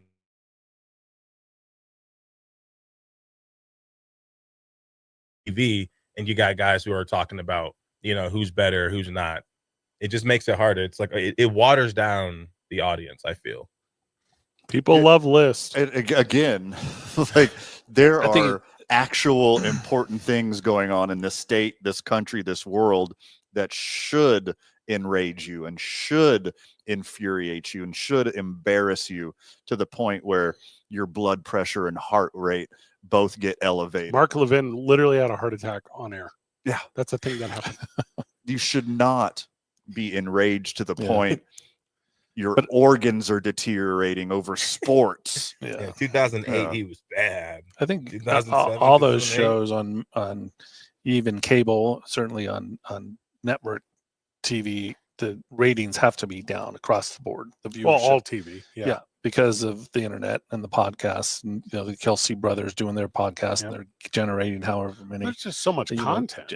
Joe Rogan across the board, and so they're probably looking for ways to how are we going to maintain our, The number one rated late night talk show in the country was canceled this week. Right. It's been on TV for 30 years. Right. Number one rated. Still loses $40 million. Number one rated, but it doesn't make no money. Viewership allegedly. Just telling you, that's what they said. That is what they said. They also said there's nothing on the Epstein list. Also, that's why they canceled it, because I think they were going to announce the list. There's so much more important stuff to get angry about. The aforementioned Epstein list. My daughter's department getting dismantled by the big beautiful bill. Like there's MLG's shutting off the river. Yeah, why is the river shut off? Who turned off the water? Why is it shutting off the river? Oh. Also, I know this about Mark Levin. After Obama became president, his wife left him. So, there's just a lot that went really bad for that guy at that time. Was that cause and effect? Yeah, 100%. That sucks. I'm gonna Google this guy. Yeah. Oh, he's super famous. Like, Isaiah's right. He sucks. I mean, I've never met him. I'm familiar with his work. I could do a debate show with him. That'd be good. We got 1 hour of this program left. It's 2 minutes on 95.9 FM and AM 610, the Sports Animal.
the sports animal.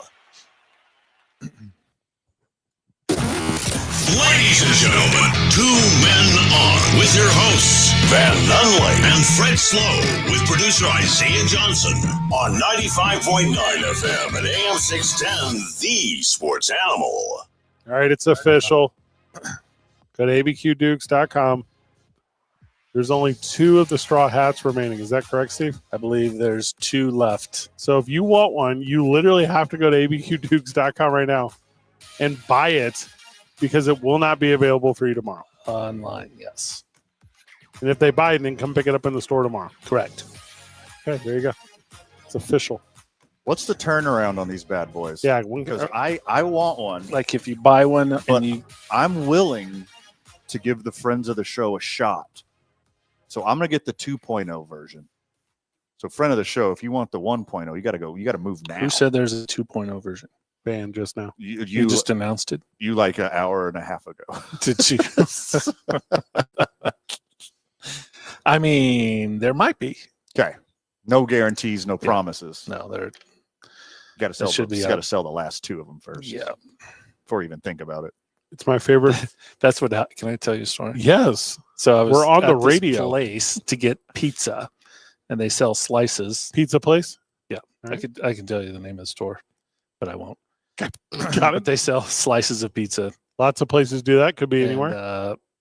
There was 2 left of the pepperoni, and I needed 3 slices. And so I asked the guy, "Is this all you have on the pepperoni? You got another one coming out?" He goes, "I have those 2 right there." I said, "Are you going to have another whole pie coming out?" He said, "I got those 2 right there." I said, "So you not going to have them?" He goes, "I only have those 2 right there for you." I'm like, okay. So I took the 2. I couldn't walk away soon enough where he reached under, brought a whole new one out, put it right there in front of me. Did you keep your Well, receipts? I turned around and I said, "You have another whole pizza." He's like, "I was trying to get rid of those other 2." I'm like, "Okay." Yeah. I said, "Well, I need 3. Can I take one?" Can I pretty please have Yeah. one more than He's the like- 2 that I have? He's like, "I'm going to sell these last 2 pieces before I bring out the new one." Hey, Costco's getting rough, dude. That wasn't Okay. Costco. Who doesn't got $1.50 these days?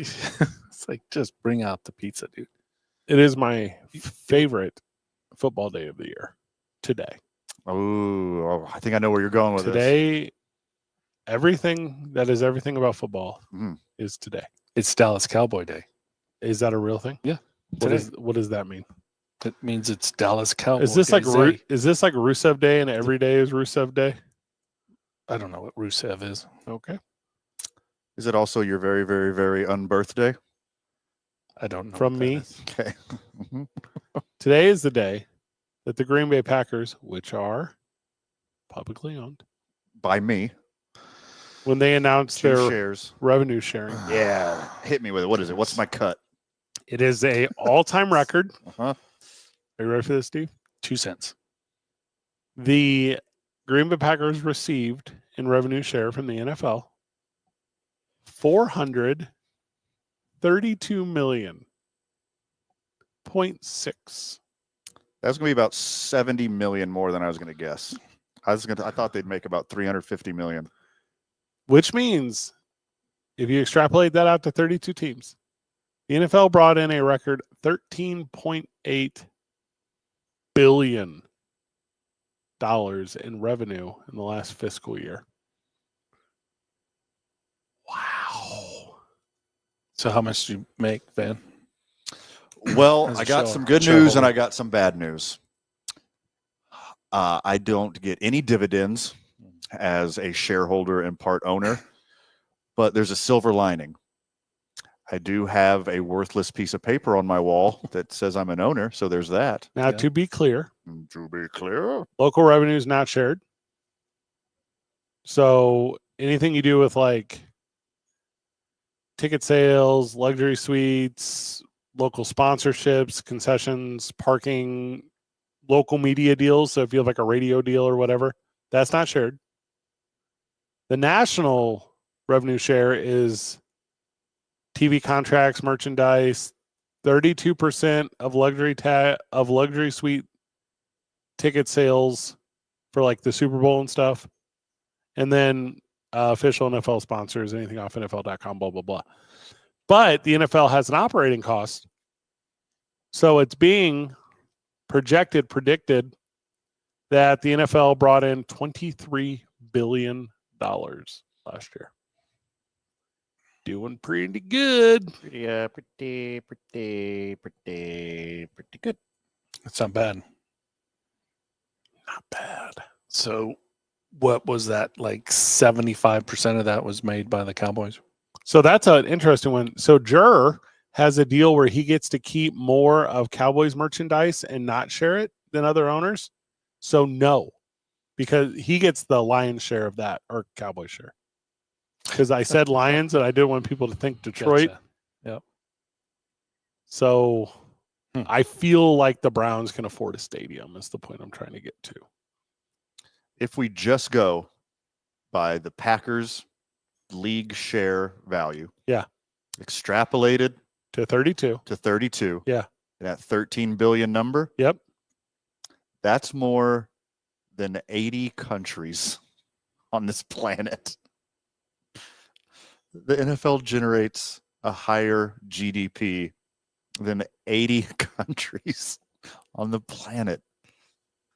Those are insane numbers. I don't know how the NFL hasn't tried to buy the Green Bay Packers from all the people who own it. To shut them up every year. When did they do that? 1960? Question mark. Not sure. I've only been an owner since like 05 maybe. Okay. That's as far as my records go back. You didn't check the books before you bought in? You didn't? Just seemed like a really good investment. To give them money and you receive how much in return? Absolutely nothing. They didn't even put my name on a chair. The NFL literally banned anyone from ever being community owned again. Yeah. Like, that's a rule in the NFL. Yeah, these guys are a liability enough as is. We don't need more of these hooligans exposing our finances. Ugh, Green Bay. Ruining it for everybody. Classic. So I just did the math here. Mhm. So the way it works out, take this number. I want to make sure I got it right. 432.6 million. Put that in your phone real quick. Sure. Okay. Okay. Now, allegedly, according to this article, that's $802 per owner of the Green Bay Packers. I've doubled my money. So how many owners is that? Okay. Good question. So what did I just say? 432.6 million divided by 802. So that's the total number. 540,000 owners. That's how many owners there are of the Green Bay Packers. Okay. Not an exact number. Let's just call it 540,000. If the Green Bay Packers be like, hey, we can give you all $5, I know you'd be the first one to be like, but I'll just take a beer. Like, that's fine. Yeah. All this money, this spike we're talking about, FanDuel, DraftKings. All Caitlin Clark. Okay. It's the Caitlin Clark bump. Pair what you know. You're welcome, NFL. You can go 0-17. $432 million. Minimum. Could sell some jerseys too on top of that. You could definitely sell some team branded 0-17 shirts. Mm-hmm. With Rodgers on the back. Nice. What team is he on now? Is he still playing? I'm going to shoot you straight. I think. Carlos Rogers? Is he 45? Jaquiz Rogers? Antonio Rogers? How old is he? Cromartie? Aaron Rodgers is Rich Hill. No, that'd be like Aaron Rodgers is Justin Verlander, and then Tom Brady comes back. Yeah. Rich Hill's him. God, dude. Rich Hill's so sweet. How do you think he's doing? I don't know. It should be Rich Gannon. It should be sore. Rich Gannon. Rich Gannon had one good season. MVP. How do you think he's staying so strong? Rich Gannon? Get out there. Rich Hill. Up on the hill. Rich's Hill. I bet it's got something to do with stem cells. High testosterone levels. You're familiar with his nickname. Rich Hill's nickname. Mm-hmm. Van, do me I a said it earlier on the program, and then I regretted saying it immediately. Yeah, I remember you saying it. Van, do me a Yeah. favor. Uh-huh. Go to Billboard Top 100 of April 2002 and tell me what song was number one I'm very excited for whenever this. Rich Hill It's probably the debuted. Sugar Hill Gang song. What? How are you with calendars? That's the 80s. Oh. Well, dude, you never know. I feel like of that one I would know. Lauryn Hill.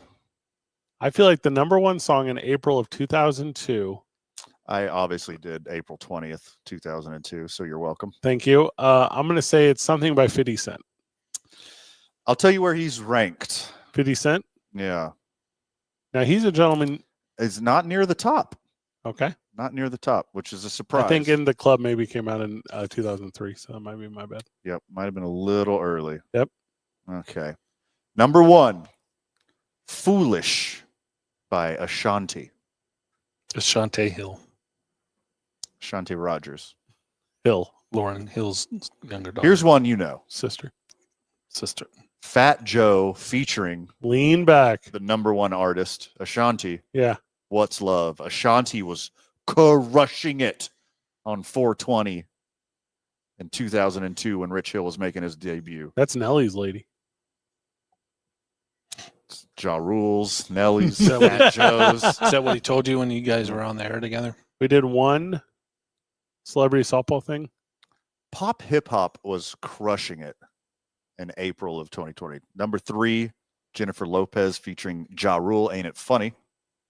4, Usher. 5, your boy Nelly. Let's go. In an NSYNC song called Girlfriend. Don't remember that song. You could be my girlfriend. And then here comes Nickelback.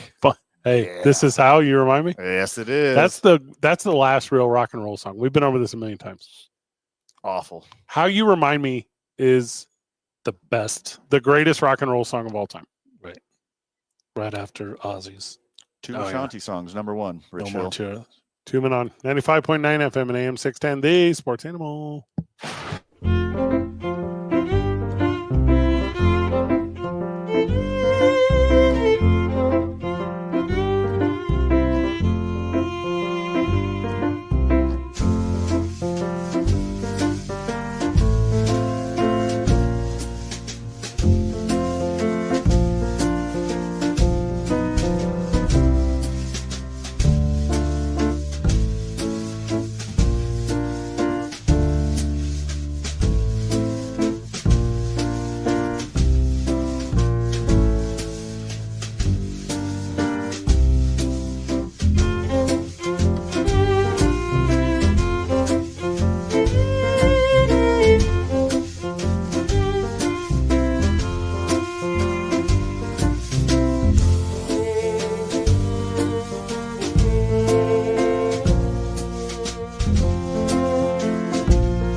Welcome back to Two Men On. We're at the Albuquerque Duke store. Had a lot of fun today with Steve Palmisano of the Duke. Steve, thank you for having us. Thanks for being here. Josh Sushan's going to join us in 9 minutes. We're excited about that. Always. Talk about the baseball game tonight. Is he still with the big league? No, and don't ask him about it because we tried to yesterday, and he was real humble about it, and I would not have been. He's too humble. I would have said, yeah, I broadcast the major leagues. Everyone else, delete my number. How many games? You did a weekend? Did two. 2 wins for the Rockies. It must have brought them good luck because that's Hey, I'm the best to ever do it. They didn't want me to leave. how many 2-game streaks have they had? 2-game winning streak. Let's check their score. I believe they have won 3 series this year. 1 was a sweep. Good. Getting better. Rockies victorious today over the St. Louis Cardinals. Let's go. So let's go. I have to say that their hitting coach probably has a lot to do with their upswing, so to speak. Talking about Jordan Pacheco. Yeah. Personal friend of yours. I know him. All right, so you're downplaying this the way that Josh downplayed. I would like for them not to be the worst team in the history of Major League Baseball. Yeah. I think that would be really cool if they were able to not make that happen this season. It'd be really cool if Pacheco and like Schaefer and those guys just like got it after this. When they're like, hey, we're going to look for new coaches or new manager or new whatever. And they're like, actually, we're good. Like, we got some cool guys here. We're on a roll. Let's go. Yeah. That I would be into. Also, it's not hard to beat the Cardinals right now. 6 rip. They put it on the Cardinals. So the Cardinals are the worst team in baseball. Is that God, dude, they suck right now. They suck so bad right now. 52-51. And the Brewers and the Cubs are world beaters right now in the Central. Did not think I'd be saying this. Milwaukee Brewers are the best team in baseball. What? They lost last night, but they chewed off 11 in a row. Yeah. Yeah. It was hilariously fortunate too by this burger chain in Milwaukee. Did you see this? No. They have if the Brewers win 12 straight, I don't know why they picked the number 12, but whatever. Yeah, because it's hard. It's Obviously, a hard didn't number. do my research here. Got to 11, and they're like, all right, tomorrow's the big day. Lost the 12th game. The whole city would have got free hamburgers. Do you imagine the epic L that company would have took? Are you serious? People would have bought milkshakes. There's no way that would have been an L. Free burgers for everyone? Hey, you get a free burger, but now you have to buy a medium fry. Yeah. You got to buy a milkshake. Says who? I'm just getting the burger. Well, that's you. Yeah, that's you. You're not. I mean, that's not me and clearly Steve. We're supporting local target business. audience. Yeah. So you're like that. Hey, you are like that, dude. You don't even eat meat. You would buy the burger. Yeah. Just throw it away. For the buy, we get extra cheese. Yeah. And then give the patty to a homeless guy. And eat the cheese. And then eat my the greasy cheese. Literal cheeseburger. Now, and if there were multiple locations, you would go to multiple ones. You would get like on your birthday, you know how you go to multiple Krispy Kremes to get the free donut? Like you would do that same All thing. of them. Yeah, Denny's too. I don't know how many Denny's. Grand Slam? Yeah. The pie at Village Inn. I do that one. We get a free movie rental at Hastings. It's not still a company. Apparently, he does it because he knows them all. We used to have a producer on this show who lied all the time. Mm-hmm. Is his name Van? Not a producer. Used to be. Produce incredible content. That's what I do. This producer would just tell the most fabulous made-up stories of all time. Promotion that dates to the 1940s when George Webb of George Webb Burgers predicted 12 wins in a row for the then minor league Brewers. They weren't even a major league team yet. This would have been the first time in 100 years. They pulled it off in 1987. That's when you fell and bumped your head. And it's happened once more in 2018 when they went on that tear Yeah. at the end of the season to make it into the playoffs. So they're still in business, is what you're saying. They're still in business. All right, sounds like a good move to me. I'm a big 12-game win streak guy. Last time they did it in 2018, they gave away 190,000 burgers. But how many milkshakes did they upsell? This is the point we're trying to get to.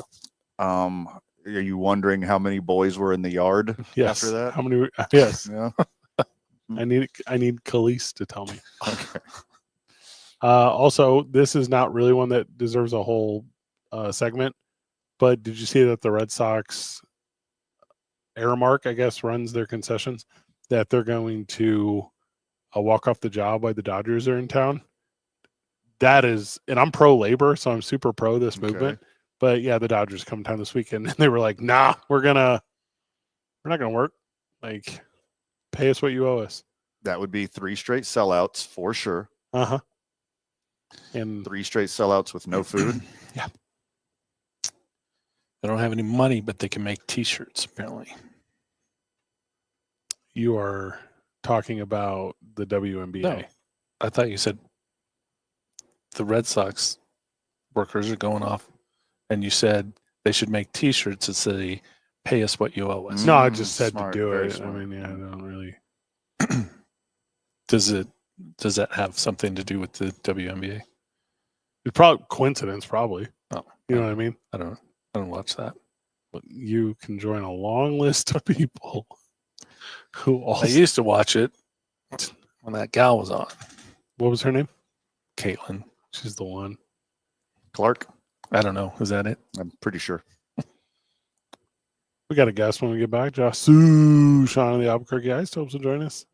It is 2 Men on 95.9 FM and AM 610. The Sports Animal.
Welcome back.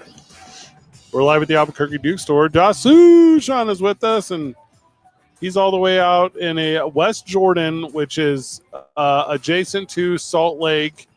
I think that's accurate. Josh, welcome to the show. It's good to be on the show. Can I correct you? Because I did some additional research on where exactly me and the Isotopes are located this week. Yes. So there is a South Jordan and there is a West Jordan. We are in South Jordan. Okay. There is a community called Daybreak.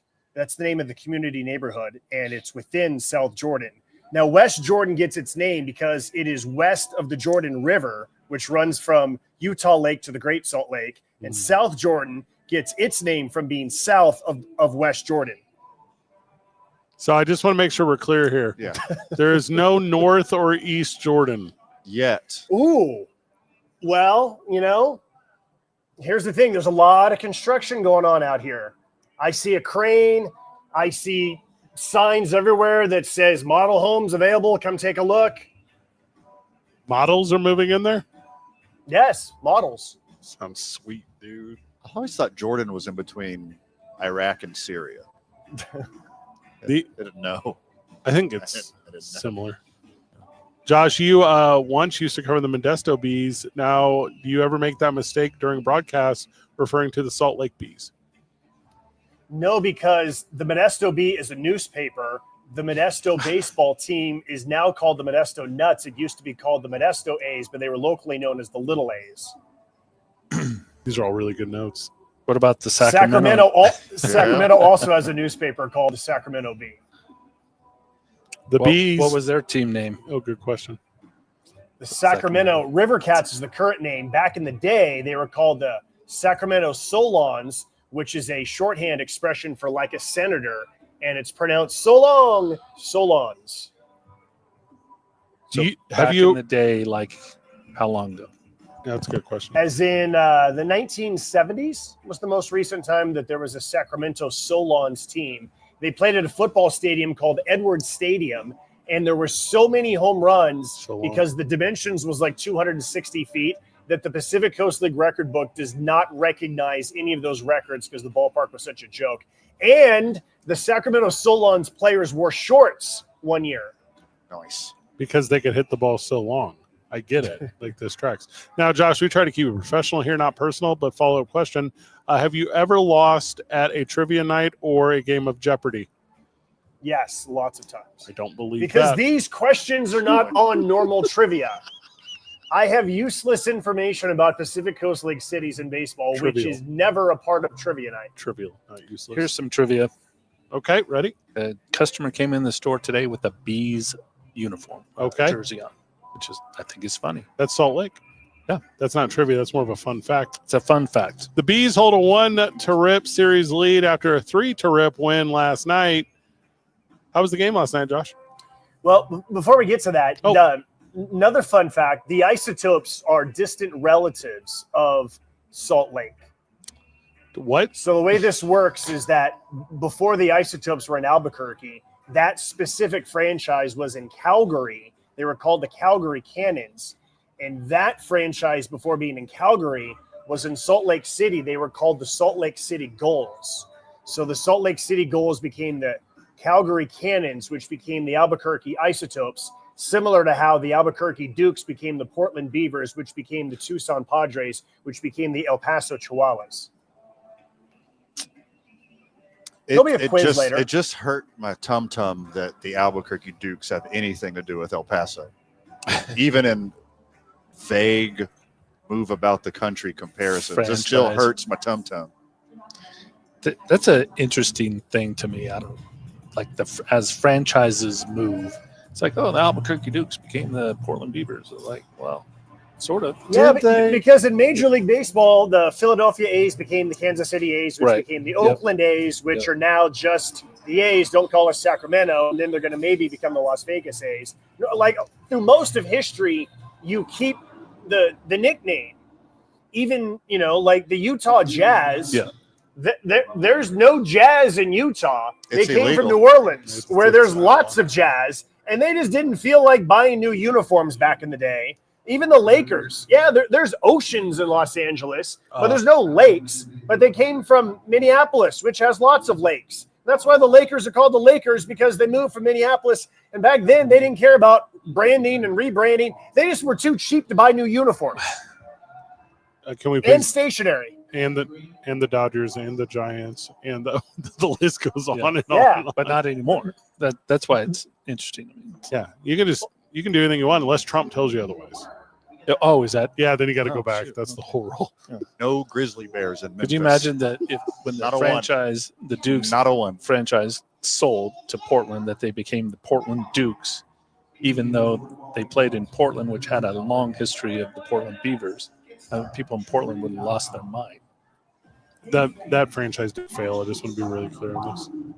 Correct. Yeah. So there was also the Denver Zephyrs. When the Rockies became a major league team, the AAA teams got to get out of town. So the Denver Zephyrs AAA team went to New Orleans. And New Orleans was like, Zephyr, do we have any kind of connection to Zephyr? I think there was a roller coaster named Zephyr at some point. So, yeah, we don't want to buy new uniforms and we don't want new stationery either. So, yeah, we'll just be the New Orleans Zephyrs. Cool. All right, let's go play ball. I feel the cost of shipping jerseys can't be that much less than the cost of getting a new jersey. Hard agree. Yeah. Yeah. Just come on, a couple extra bucks. Also, get a local sponsor. Like, easily New Orleans could have got ExxonMobil. Like, you could have been the New Orleans Mobiles, and that would have been fine. How does it work when you have the voice of the AAA team that goes up to the big league team? Oh, yeah, good question. How does that work, Josh? Yeah. Did you have to change your name when you went up to the major leagues? No, I did not. Maybe I should have gone as Joshua instead of Josh. Oh, That would have threw him for a loop. that would have been sweet. You made it this long in radio without a radio name. I feel like now is not the time that you adopt one. It's like when Superman has glasses on, he's just magically a different person. They explained in the new movie. Who's this Joshua guy? Yes. It could have been Josh Zephyr. Oh, that's a good one. Dang. Hey, Zeph, tell us about the game tonight. Well, we're hoping the Isotopes can get a victory. Be cool. Get back in the they've been struggling for a while now. And The 8 part years that's I've lived here. the part that's baffling to me is, man, this lineup is loaded with dudes. I mean, bunch of guys that got a track record, right? First round picks, dudes have been in the big leagues, guys have been successful at AAA, and they've just not been scoring a whole lot of runs lately. And not to make excuses, but let me make excuses. Yeah. So here's the thing, though, boys. Okay, we got a game rained out, and then we had a 4-day All-Star break, and then we played 3, and then we had a day off. And we've also gone through this stretch where 3 weeks ago, I'm telling you, we were counting to make sure that we had 9 available people to play. We were so shorthanded. And now every night, Pedro Lopez has got 4 dudes on the bench who need to be playing. We've got 13 position players, and only 9 can play. And so I feel like part of the reason why the dudes are struggling is because they just haven't been playing. With all of these days off, the All-Star break, Pedro's just trying to get everybody in the lineup. And baseball is such a game of rhythm, of just being out there day after day. So we need some dudes to get called up to the major leagues. We in order to kind of like get the boys going again, because seriously, like a guy like Aaron Schunk, he's got 11 RBIs in his last 14 games. And I bet you his last 14 games have taken place over almost a full month because of, again, days off and All-Star break and rainouts and just all of that kind of stuff. Because it's just kind of the quirk in the schedule. Everyone's well rested right now. If anything, I think the boys are too well rested right now. Can you say something cool about Braden Ward, though? Because he's my favorite player. Yeah, he's super fast. He has the 3rd most stolen bases in all of minor league baseball since he got into minor league baseball. And he averages getting hit by a pitch once every 3.5 games. He's in the lineup tonight. If the ball is anywhere close to him, he's not getting out of the way. He's going to get hit. He's going to sprint to first, and then he's probably going to end up on third base within about 4 or 5 pitches. How fast does he sprint to first after getting hit? Good question. Fast. Like Pete Rose fast. Does he dust it off, or is he like too cool?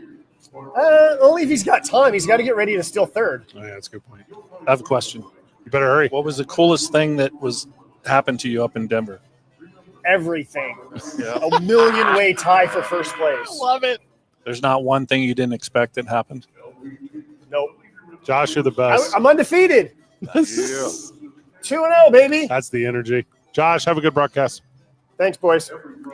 Steve Palmisano, the Albuquerque Duke store. Thanks for being here. We almost sold out of those straw hats. I thought you guys were going to I think you bring will it home. first thing in the morning. It's called the Oh, Rub. they're gone. Got the Rub. They're gone. Isaiah back at the studio. Knock them down like a gust in the cornfield. You're going Yes. bowling after this. Okay. Van Nunley, final words. Oh my goodness, too much for the time limit, my friend. Anything we didn't cover, make sure you check out tomorrow morning opening drive with Jeff and JJ. Good job, everyone. Keep breathing. See you tomorrow, Booker. Something smoking at Firehouse Subs, but they're not going to put